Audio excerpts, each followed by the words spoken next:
This is Real News Media TV, coverage you can trust. Please like, share, subscribe, and hit the notification bell. Select all for daily news updates. 1-year-old among 4 shot in Glen, Devon bloody attack.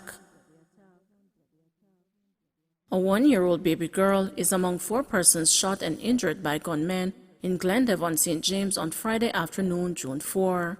A 38-year-old taxi operator from Bounty Hall in Trelawney, a 23-year-old bartender of Little River, Barrett Town, St. James, and a 57-year-old unemployed woman of Johnson Hill, Glen, Devon, were the other victims shot and injured and are presently at hospital in serious but stable condition.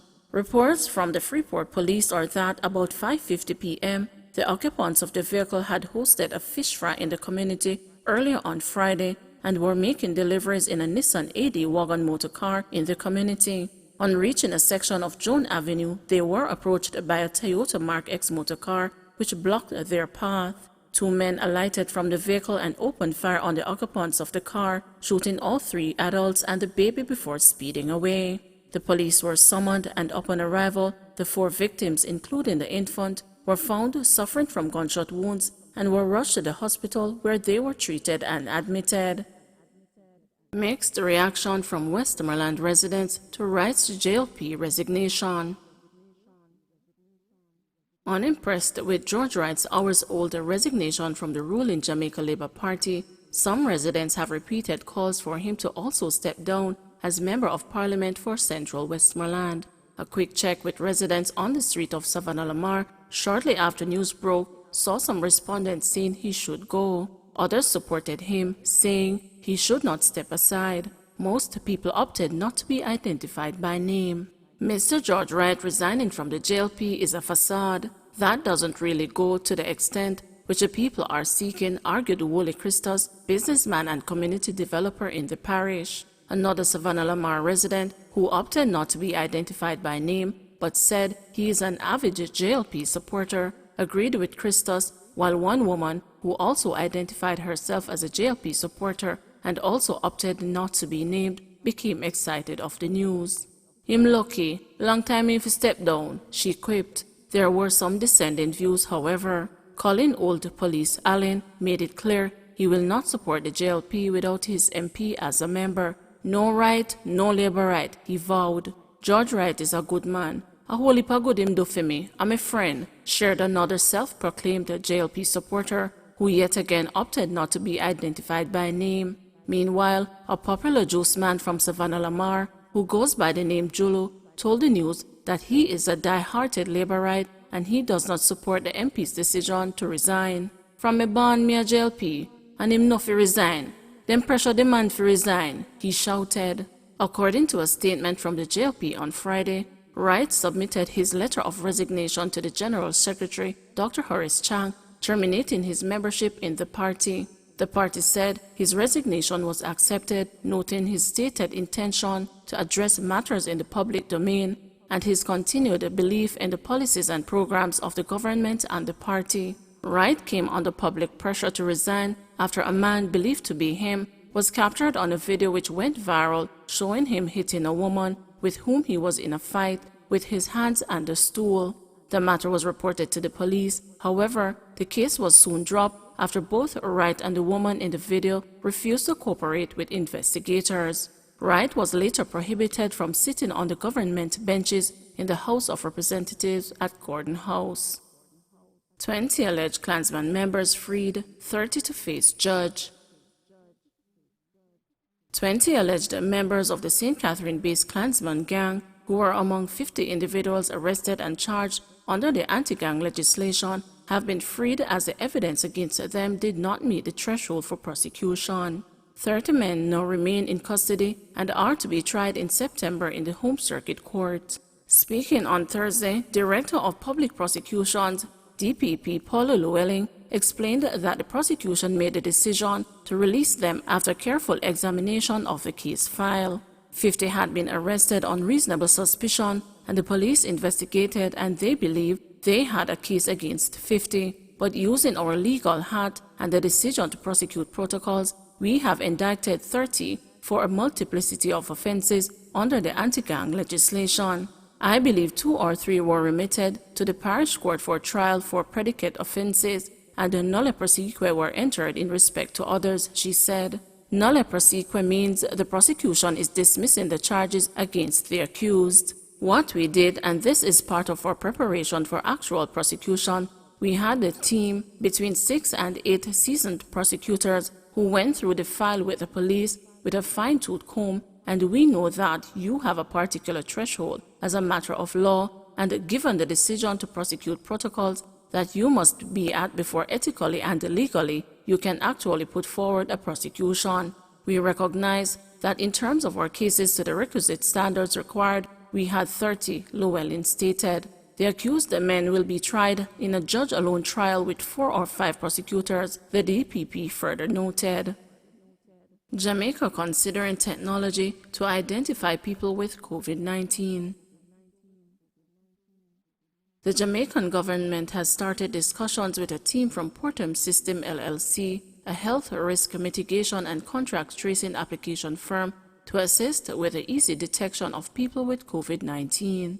A release from the Technology Ministry said the technology solution being offered will be tailored to Jamaica's needs to ensure the country reopens fully and safely. A source said the technology will make it much easier for schools and entertainment venues to reopen, as people carrying the novel coronavirus can be easily identified and isolated. Pictured in their most recent meeting are Minister of Science, Energy and Technology, Darrell Vaz, Portum Caribbean CEO, Bindley Sangster II, Diligent E-Security Representative, Mark Gale, Portum System, LLC Chief Commercial Officer, Clement Collins, and Dimitri Siaga, businessman. Hanover top cop declares war on sex offenders. Superintendent Sharon B. Putt, the police commanding officer for Hanover, is vowing to make the lives of sex offenders in that parish miserable as the police continue their relentless search for a man who allegedly sexually molested a 13-year-old girl in Lucy in March. We will not tolerate men who sexually assault, molest, or abuse minors in the parish, declared B. Putt. We are putting out all the stops when it comes to sexually related cases in the division, and more so, sexual cases involving minors. These perpetrators need to know that the Hanover police will find them and bring them to justice. The parish commander's assurance comes after another disgruntled mother called on the police to hunt down and apprehend a man who went on the run after he and another man allegedly raped her 13-year-old daughter. The woman told the news that she has been following the update on the 15-year-old girl who was allegedly molested by a male nursing assistant at the Noel Holmes Hospital, and knowing that her own daughter was also raped by 2 men during the month of March, she wants action to be taken in regards to her daughter. My 13-year-old daughter was molested on March 9 by 2 men who even had sexual intercourse in her mouth, said the disgruntled mother.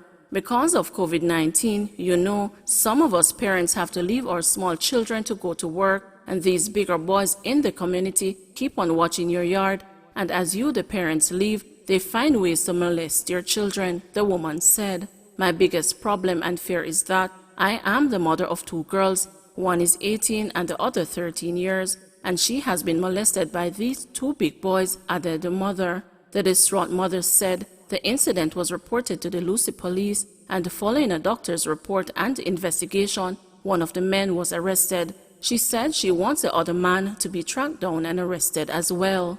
When I look at it in Jamaica, these big youths come and sex off your child. The police lock them up, but after a while, the youth them just walk free, she said. It's not right because we as mothers and even the child suffers from all of this.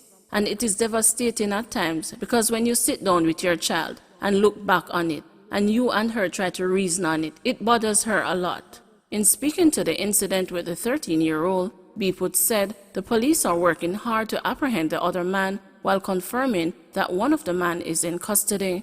One man has been charged in connection with this particular incident. He is 20-year-old Romaine Watson of a Lucy address. He is before the court on charges of grievous sexual assault, said B. Putt. Watson was granted bail in the sum of $100,000, and as part of his bail condition, he has been ordered to reside in Spanish Town, St. Catherine, and report to the police on Mondays and Thursdays between 7 a.m. and 6 p.m. Since the start of this year, there have been 5 sexually related cases in Hanover, comparing to 12 cases over the corresponding period last year.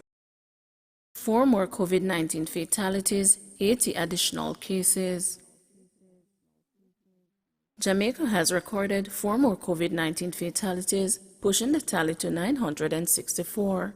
Those who have died are a 73-year-old man from St. James, a 41-year-old man from St. Catherine, a 79-year-old man from St. Catherine, whose death was previously under investigation, and a 69-year-old man from Manchester, whose death was also previously under investigation. 1 more case has been recorded as a coincidental death, increasing the tally to 143. The Health Ministry says the case was under investigation, and 2 more fatalities are being probed, moving that figure to 145. Meanwhile, there were 80 new cases, with ages ranging from 1 to 90 years, pushing the total to 48,901, with 21,456 being active. Of the new cases, 53 are women and 27 are men. St. Anne accounts for the majority of the new infections, with 20 cases being recorded. The country's positivity rate stands at 10.4%. A total of 2,173 tests were conducted. In the meantime, there were 157 new recoveries, moving the total to 26,102. Some 146 persons are in hospital, with 33 being moderately ill and 7 critically ill. 1 person is in government quarantine, while 35,650 are at home. Please remember to like, share, subscribe, and hit the notification bell. Select all for daily news updates.